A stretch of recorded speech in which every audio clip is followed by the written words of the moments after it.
Indeed, it Yeah. is a pleasure to have you. And I was thinking Thank you. about you a couple of weeks ago because we were looking at some situations we were having in our bathroom. And again, y'all know I'm an old homeowner, but I feel very new when it comes to actually actively taking care of the house.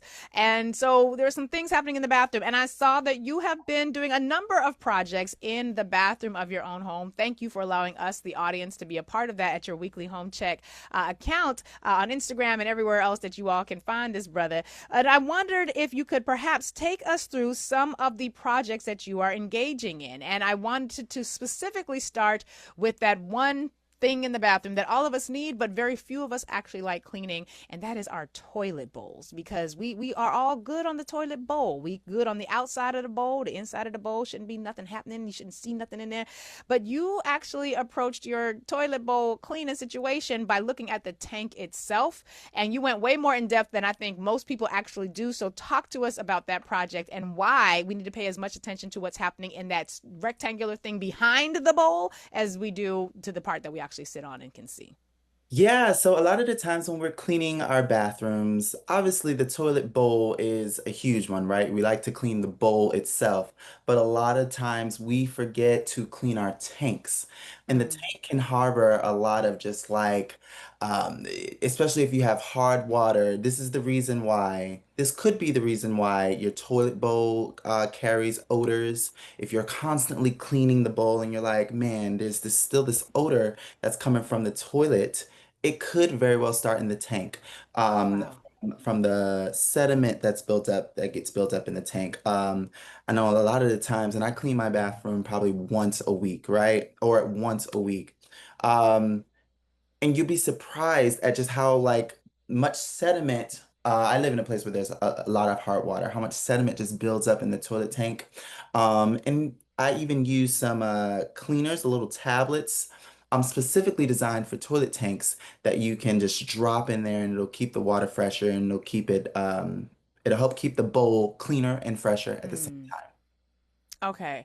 And so for people who are grossed out by the idea of opening that time. tank to do other than when the flusher handle stops and you know you got to go into the tank and you're kind of grossed out by it, should we be scrubbing inside there, or will these You should tablets?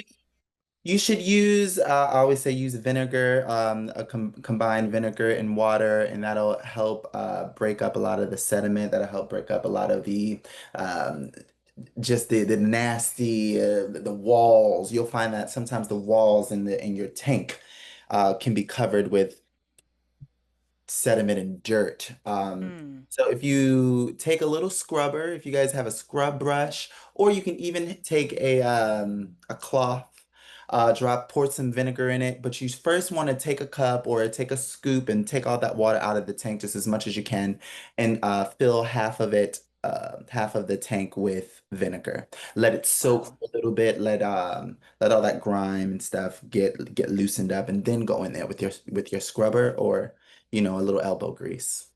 Okay. Now, for those of us who are very squeamish, I think if my science and this is why let's put a little asterisk here because we all know that I went to law school because me and science and math didn't get along too well. But I think that the way the science of the toilet tank works, it's not that whatever you have deposited into the toilet is going back up into the tank, right? What you That's deposit correct. into the toilet is going into the pipes down beneath the toilet. That's So you're correct. not touching, poo and goo and stuff Right. in the We're not tank. It we're just not looks doing gross. it just feels gross to do, right? Because it's something that Okay. we pretty much avoid. A lot of times, you ask people, hey, when is the last time you cleaned your toilet tank? And people are like, probably never, or probably very, not very often, right? But no, you are not cleaning what you are flushing. You are Okay. cleaning, yes, you are cleaning the hard water and the sediment that can like corrode the certain parts of the bowl there and cause odors. So essentially, you are helping keep your bowl cleaner by cleaning your Mm. tank. Now, again, science and the science of the toilet pipes. If you have a bidet, does the water that comes out of the and I don't know if you know this or not, but does the water that comes out of the bidet does that go through the tank or is that directly from the pipes into the bidet itself? It should be directly from the pipes into Okay. the bidet. Okay. I'm a proud owner of a bidet. Love my bidet. And it should not be coming from the tank itself. Your bidet should be connected to the water pipe and the water line, and that should uh, hopefully be coming from the Hmm. water I'm gonna just say, at the risk of being too personal, I was recently in Las Vegas at an amazing hotel, amazing suite. It was absolutely lovely, and I was there at the invitation of an organization. So they really went all out, and I very much appreciated every bit of it. line. Okay. Child, when I tell you there was a bidet.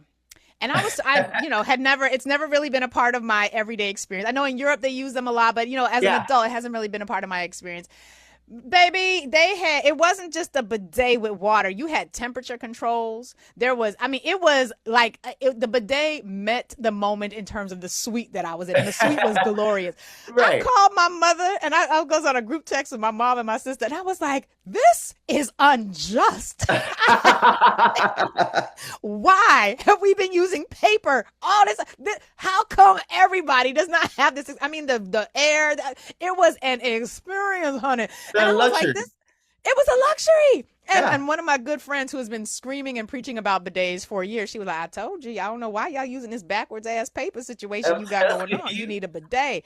But yeah, I was like, I don't know how I'm gonna sit on a regular toilet again, because it was amazing. It was Yeah. absolutely amazing. Yeah. But I was a little worried. I didn't know, I couldn't remember if Where's the the water water was actually going from? through the tongue. Yeah.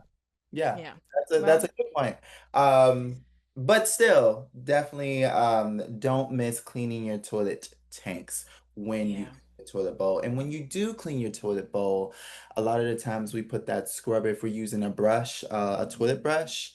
You want to let that sit out before cleaning your toilet bowl and then placing it back in, right? You don't want to do that. You want to also disinfect the brush when you are disinfecting your toilet bowl. What I like to do is I like to put the toilet brush in between the seats and let it just sort of kind of hang out over the toilet Oh, with the water. Let that hang out for at least like half hour. Um, that's because smart. yeah, you want to disinfect the brush as well when you're cleaning. Okay.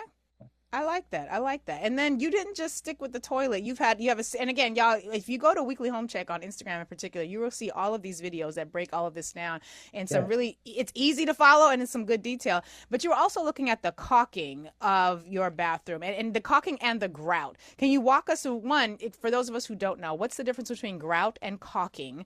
And then what do we need to look for in terms of maintaining the grout in our bathrooms? And then what do we need to look at as it pertains to maintaining the caulking in our bathrooms? Okay, so the grout is mostly going to be between like your towels and on your floors, whereas your caulking is more for a waterproof sealant. And this is going to be in places maybe behind sinks or a lot of the times where your bathtub or your shower may meet your tile or the floor. You want to use caulking there. And you Mm, want to pay attention to it to make sure if it's browning, you want to replace your caulk because a lot of the times, if it's browning, that could signal that it's either molding or mildew or it's just time to be replaced. And what you don't want is for water to get behind your caulking because that can begin to grow mold and water issues underneath tiles, beneath floors, behind walls. So it can be a secret killer that can end up costing tons of money to replace and repair. wow. And as far as our grouts, and a lot of the times, specifically if we live in like maybe a newer home, a newer builds, a lot of the times contractors do not seal our grout. And this is important just for the same reason. You don't want water to get beneath that grout. Also, if your grout is cracking, right, you want to adhere to that specifically if there's any like water in the area where there's any cracked grout because again that Mm, water will penetrate through the grout and when you seal the grout that keeps water from going beneath the grout and sort of kind of ruining the towel.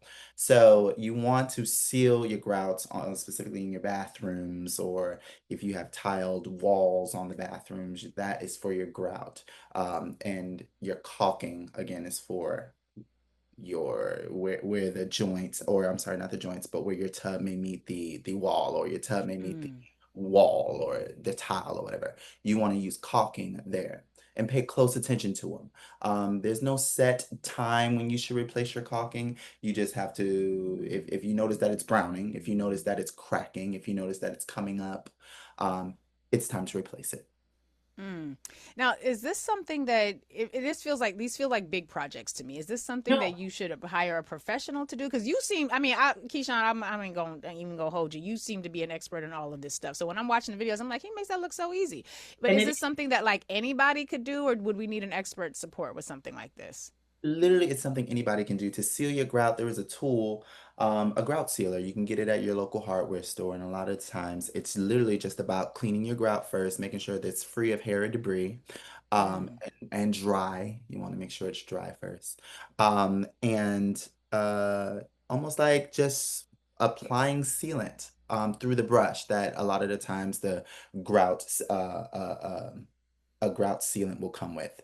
Now, if you Okay. want to test your grout to see if it's because maybe you're like, I don't know if my grout is sealed or not. If you drop a few bits of water on your grout and you see that it is soaking through the grout, your grout is not sealed.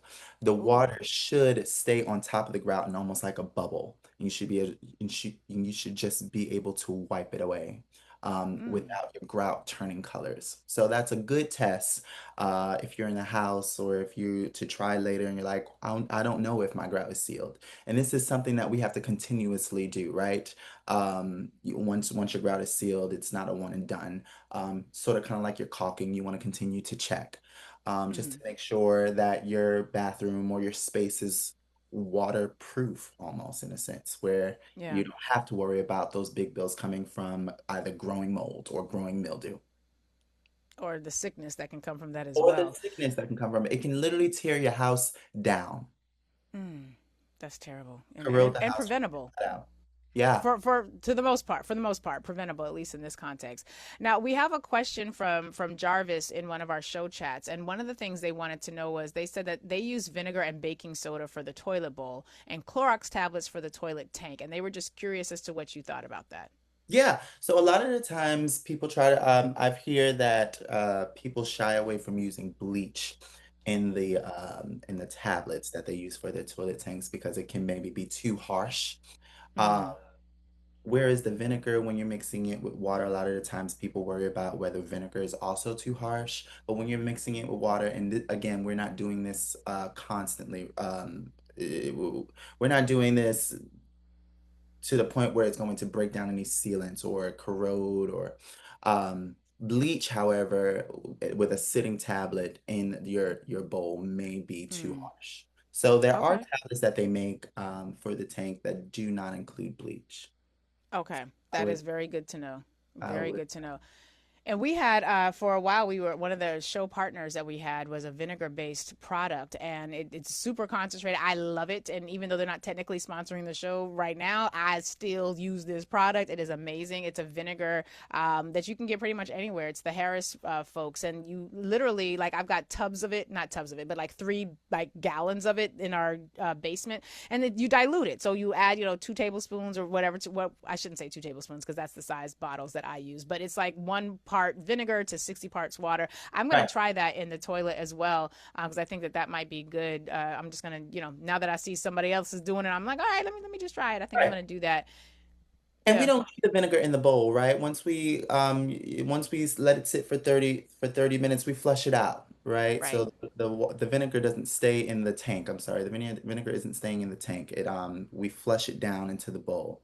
Um Mm, so yeah, that's another. And all vinegar is not the same. There's white vinegar, there's distilled vinegar, and there's cleaning vinegar, right? And all three of these vinegars do have different acidity levels. So when we're thinking like I'm a huge fan of distilled vinegar for mm. cleaning, but white vinegar is the most acidic, and I try to shy away from that.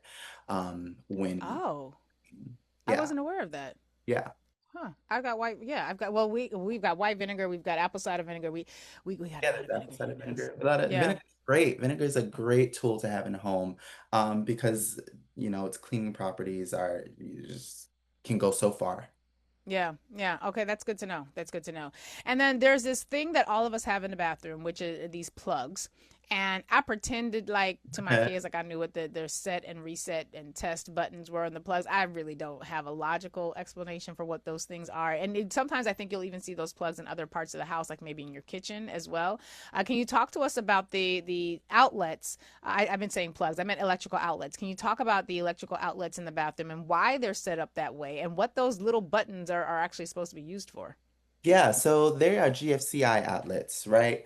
And they are literally meant to protect us from either a wall fire, an electric Oh, shock.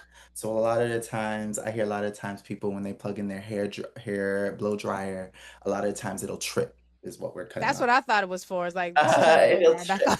Yeah, yeah. And what it's meant to do what it's meant to do is to control the power that's going in, right? So when there's Mm, too much of a surge that's going in, it tells the outlet like, look, I have to trip because otherwise it's gonna be a spark or it's going to oh be an wow. electrocution of some sort. And you should have homes should have GFCI outlets in any places where there's water. So our bathrooms, our laundry rooms, Ooh. basements if applicable. You should see a GFCI outlet there and you want to make sure it's working. A lot of the times you'll see a light on the bottom corner. Either it's green, if it's red, it's a problem typically. But you can buy a GFCI tester, and this will test that it is performing the way it should. So, as annoying as it is when you may plug in an appliance or maybe it's even a microwave, I know in my house I can't use my microwave and my air fryer at the same time. Um, Mm, in a specific outlet area. Um, and as annoying as it may be when, it trips, it is there to essentially save your life, wow. because it can, again, start a fire, or because it's too much power, if it's too much of a surge, it can, cause an electrocution. So definitely, you want to make sure that you have a GFCI outlet.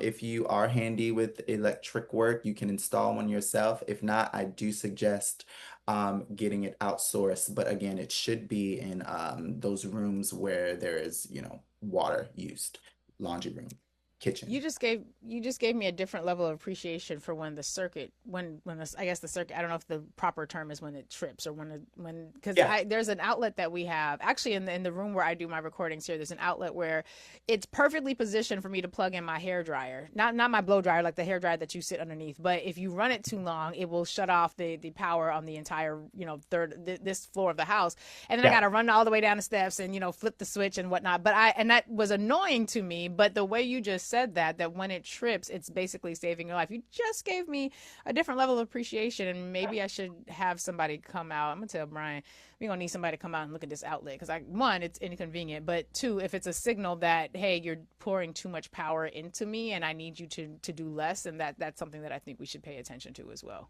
But if it's tripping, that's a good sign. It's working. Whereas Yeah. if it doesn't trip and it just continues to, use that power and can cause a fire in the walls, Mm. you have the problem. So you definitely want to make sure they're working because a lot of the times we have those buttons and we'll press them just out of the blue. We're not sure exactly what we're pressing. There's a test and reset button, but those buttons are, they're useful when testing your GFCI outlets. Oh, so that's not. Oops. Okay. So I thought you just use it when you plugging it in to make Yeah. sure that it don't trip. There- That's just for a test function. That's not for like everyday. You shouldn't be touching That them all is, the you time. should not be touching them every time. When it trips, um, uh, typically the test button will protrude out, and then to use the outlet again, you would have to press the reset button. Mm. That will restore the power. Typically, when the test button is protruded, the power should be off. And that is another way to figure out if your GFCI is working, where if you press your test button and plug something in, whatever you turn on should not work because the power should Wow. be off. Okay. Yeah. Okay, that is good to know. Good to know. See, this is why we bring, this is why we bring you on because you, again, don't matter how long you owned a home, because if you don't know what was happening in it, might be why you don't own it anymore, or it might be why you don't own as healthy a home as you used to. So that matters a lot. Anything else we need to be thinking about when it comes to bathroom care and maintenance? I love how you broke it up into a bite-sizable content components. But anything else that we need to be aware of when it comes to keeping the overall health of our bathrooms up to speed? Absolutely. A lot of the times for are exhaust fans, right? You want to pay attention to the exhaust fans. A lot of the times it's like, when was the last time you cleaned your exhaust fan? This can Mm, pile up with hair, dirt, debris, and can be a fire hazard. You want to clean wow. out at least once or twice a year. Secondly, you want to run it. What? Yeah, yeah. Yeah, Dang. a good test to know if your exhaust fan is working is to take a toilet tissue and turn your fan on and see if the toilet tissue sticks to the exhaust fan. If the toilet tissue is sticking to the exhaust fan, it is working properly and, getting rid of the moisture. I saw something online where it was like, an exhaust fan isn't made to get rid of the smells. No, it's not made to get rid of the smells. It's made to get rid of the moisture in the bathroom from those hot, steamy showers that you or anyone Mm, in your home may take. And if you don't have an exhaust fan, get a dehumidifier. A small dehumidifier will do the same wow. job as an exhaust fan. And if not, also open a window. Leave a window open for 20 to 30 minutes after taking one of those steamy showers because the problem is the water will rest on those walls.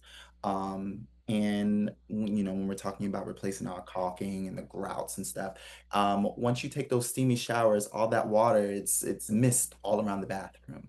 Mm, And that can sit on the walls, that can sit on the grout, that can sit on the caulk, and begin to mold, begin to mildew over time. So, mitigating, trying to get rid of as much moisture in the bathroom as we can is it's a big deal. big deal. And Ouch. your exhaust fan should be vented to the outside and make sure it's not vented to your attic because essentially Oh, you can be doing the ooh. same thing, right? Is just all that moisture is now going to the attic and then Why again, would dark somebody? places, Why would mold. anybody structure it like that? That seems self-defeating. There are some homes out here that are built in 2 weeks, and when they try to cut corners because it's things we don't see. How many of us actually go into our attics, right? And observe what's going on up there. Um, Ouch. yeah, Ouch. the bathroom is Okay. the place of trying to keep the For water myth. out and keeping it mold and mildew free. Got it. Good to know, Keyshawn. Good to know. We are grateful for you. We appreciate you always making sure that we are going to not just get a home, but maintain the home properly. In between now and the next time you're with us, what is the best way for people to connect with you, to join the weekly home tech check crew? I see you just had a celebration, an anniversary recently because we're commemorating that there's been, what is it? Is it 2 years or 1 year that you've been doing this It's now? 2 years, two Come years. on. See, that's what I'm talking about. two That's what I'm years at talking one about. task a week. And I call my community homies, all the pun intended. So you can join the homie club by following us on TikTok, Instagram, YouTube, and Facebook at Weekly Home Check.